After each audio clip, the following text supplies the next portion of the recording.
Hi, this is Brian. Welcome back to Philosopher's Notes TV. Today we've got another great book, The Second Mountain by David Brooks, subtitle, The Quest for a Moral Life. That might be my favorite, if not certainly one of my favorite subtitles for a book ever, The Quest for a Moral Life. The Second Mountain, David Brooks is a New York Times op-ed writer. He also wrote the great book, The Road to Character, which we featured. Check out the notes in the PNTV on that. I read this book, and then I read the book that we just talked about called Falling Upward by Richard Rohr. Richard Rohr is one of the luminaries that David Brooks leans on in this book, and they talk about similar things. So Richard Rohr talked about the two tasks of life. David Brooks extends that into the two mountains of life. So the second mountain is the mountain we aspire to climb after we've checked the box on the first mountain stuff, which tends to be what society tells us we should go for.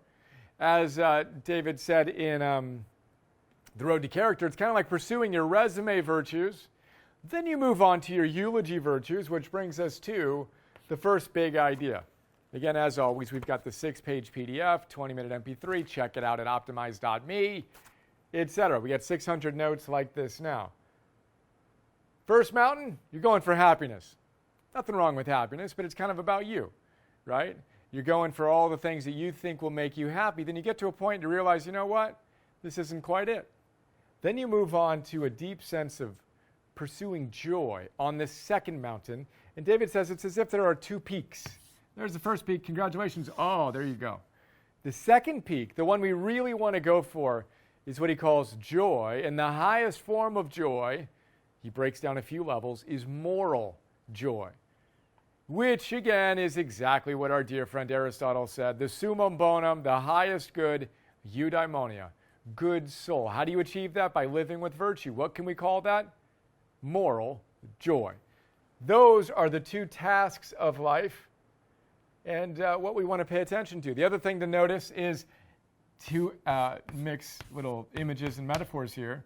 As we ascend and become the best version of ourselves, as we discussed with Richard Rohr, you actualize yourself, but then you move beyond yourself. You transcend that. Again, two tasks, two mountains, moving from pursuing happiness to letting joy be a natural byproduct of your commitments. So the underlying theme in this book is that there are two mountains to pursue. We want to go after the second, a moral quest, right? A quest for a moral life. And the way we win that game and we succeed in that quest is to make commitments. A good life, a joyful life, a eudaimonic life vis-a-vis a hedonic life when all we want is our own happiness and good mood. The good life is one founded on commitments. He says there are four. We call them the big four commitments. To your vocation, to your marriage and family, to your philosophy or faith, and to your community. Those are the big four as he articulates them, right? Pop quiz, do you remember what they were? Do I remember what they were? Vocation, should we write that down? Why not? Vocation, first commitment. Second commitment was family. Third commitment was philosophy or faith. And then the fourth commitment is community. He spends a ton of time talking about the importance of each of those, of course, in the book, and getting out of this myopic, narcissistic sense of self to a relational, hyper-relational sense of community and giving ourselves to the world. Now, that's his big four commitments. I think we can actually boil those down into a big three, which would be our big three, which is energy, work, and love. Now, very importantly, the philosophy is what drives this. So the philosophy we want to commit to is the summum bonum, the highest good. We want to go after moral joy, right? Then when we see that, we realize to play that game well, I'm going to need my energy taken care of, which David doesn't talk about, but is a very important thing. If you have a hard time getting out of bed because of lifestyle choices, good luck showing up powerfully in your work, aka vocation, and in your love, aka family and community. Energy, work, and love. Again, Freud told us a good life You're showing up powerfully in your work and your love. We say yes, and you need to have great energy, and you need to know the game that you're playing and how to play it well via wisdom, self-mastery, courage, love, etc. So that's our committed life, Big Four, Big Three edition. Now I'm skipping numbers here. Let's go to vocation.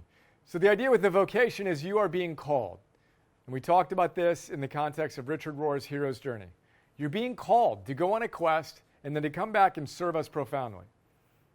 So the question here is simple. For what are you being called? David references Viktor Frankl. Again, in the Holocaust, etc. He realized that, look, it's not so much what do we want. The question is, what is the world asking of us?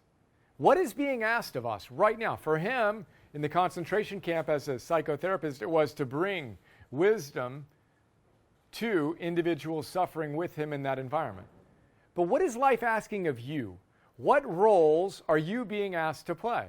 And again, we break it down in our big three. Energy-wise, who are you at your best energy-wise so you can show up in your roles at work and in your roles at love?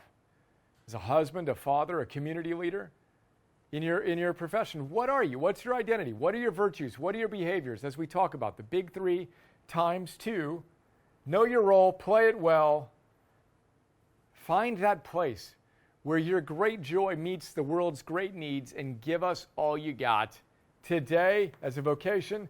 Commit to that, then recommit to that every time it wavers, which it will, and then recommit in the context of your marriage. He talks about the power of recommitment, and he says that marriages are not made, and he's had his own challenges in his marriage, which he's honest about and open about. Ended one marriage and started another one, and there's some drama around that, so he's very vulnerable and transparent about that. But goes off on the importance of committing to our marriages and committing to our families and recommitting, because marriage isn't there, he says, to make us happy. It's there to make us grow. And when we make this shift, we realize that. And then we do things like stand in love, vis-a-vis falling in love. Most of us just want to fall in love. Right? Oh, that feels so good to fall in love. It's a lot easier to fall in love than it is to stand in love. When the buzz of the honeymoon wears off, then what? Then you better make the shift from happiness to joy and know that eudaimonic flourishing comes with issues and challenges, especially in your most intimate relationships. You want to check in on our relationship, ask Alexandra. I jokingly told her as I was preparing for this, hey, good news. Marriages are supposed to lead to growth, not happiness. We have fun pushing our edges and going for it, and that requires standing in love, choosing to love, right? And then he also says, look, it's I do, not I'll try. A commitment is a commitment. It's a sacred vow. And if you were married, when you got married, you said I do. I do commit, not I'll try. Now again, asterisk, some marriages need to take their own idiosyncratic path, and that might be ending the relationship as the most healthy thing. But we want to step back and check and see how deeply committed we are to things in our life, these big four, the big three.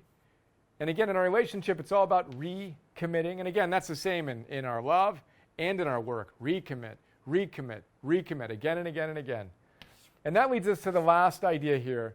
I love this distinction. He talks about community work, and one project in particular where they looked at the data of what was working and what needed work, and he said they brought a flashlight to it, not a hammer. I thought that was a genius distinction. Bring a flashlight to what needs work in your life, not a hammer. Most people, when they fall short of their standards, they don't hit their targets, right? What do? We shame ourselves. There's no need for shame. There's no room for shame when we're committed, and we're committed to being a serene disciple of God, as Richard Rohr said. But then we just realize even St. Paul was imperfect, right? Why can't I get myself to do what I will know is best for me? You want to get curious, which leads us back to the compass that we want to have ready at hand in this game of ours, right? We got the virtue compass, the cardinal virtues, wisdom, self-mastery, courage, and love. And then we have the other virtues that science says are most correlated to our flourishing: hope, gratitude, curiosity. We haven't talked a lot about curiosity. Curiosity and then zest, right? Curiosity is being open to life, seeing what's working, seeing what needs work. And when things don't work, you bring a flashlight to it. You don't bring a hammer of shame to yourself.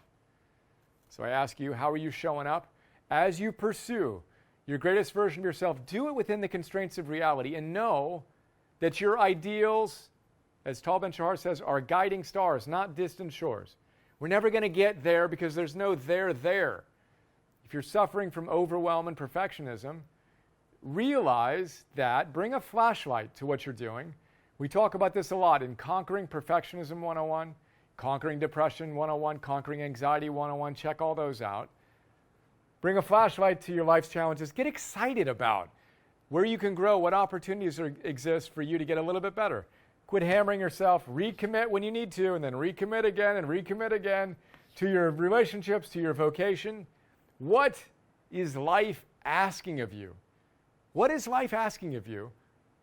Commit to your life, the big four, your vocation, your marriage and family, your philosophy and faith, your community. Go all in. Give us all you've got as you move from hedonic happiness to eudaimonic joy on the quest for a moral life. Thank you for the great book, David Brooks. And what about you? What did you get out of this? What idea just may have jumped out and landed, reminding you of something you already knew to be true, but perhaps we can go even deeper. Theory to practice to mastery. That's what our work is all about. Let's go do it. Check the box on the first task, the first mountain of life. This, my friends, is the peak we want to go after now. Let's go hit it hard today. Hey guys, this is Bri. I hope you enjoyed that video. We have a lot of people ask us what Optimize is all about, so I just wanted to give you a super quick tour of our site, tell you what we do. We do two primary things. We have an Optimize core membership, and we have an Optimize coach certification program for people that want to go from theory to practice to mastery. So the core membership is basically $10 a month, depending on whether you do monthly or annual, and you get instant access to over 500 philosophers' notes, the 6-page PDF, 25-minute or so MP3 recordings of these great books. And then you get over 1,000 Optimize Plus ones, 50 Optimal Living 101 masterclasses, etc. And we have a free trial the team set up. Get it, free for 14 days, and then go from there if you like it. So we're blessed to have a lot of people who subscribe to this, including some of my friends who happen to be some world-class peak performance gurus like Tal Ben-Shahar, who taught two of the largest classes in Harvard's history, starts every day with Optimize. Ben Greenfield, friend and coach. Optimize is, bar none, my go-to source for taking a deep, efficient dive into some of the world's best books via the Philosopher's Notes. It's an indispensable resource. Thank you, Ben. Marcy Shimoff loves Philosopher's Notes. Mark Devine, retired U.S. Navy SEAL commander, dear friend, who starts his days with Optimize Plus One. Win in the mind routine to charge him up for the day's battle. If you're serious about leading heroically, I recommend you use them too. Hoo-yah, thank you. And 10,000 plus other awesome humans around the world. That's the core membership. Then we have, and I should say we have apps. Excuse me, you can get apps, iOS and Android. We feel pretty proud and blessed to have basically a 4.9 ranking and people saying some great things. You can check that at optimize.me/apps. And then our coach program is all about helping you master yourself so you can serve heroically, so you can empower others to do the same. We have trained over 1,000 Optimize coaches from over 50 countries. And really excited about this. This is one of the core levers for us to fulfill our mission to change the world one person at a time together, starting with you and us today. We've been told that, here's one little thought, and we have hundreds of testimonials you can check out about how it's transformed people's lives. And if you want to be a coach, your coaching practice. Now, half of the people who do this want to be coaches. The other half just want to master their lives. But Barb, a coach of ours, says, I already had 2 coaching certifications, but Optimize Coach was indisputably the most valuable I have taken. Thank you, Barb. Honored to be part of your life. You can learn more about what we're doing with Optimize Coach at optimize.me/coach. There you go. Hope you're doing great. Look forward to sharing more with you soon. Have an awesome day. See ya.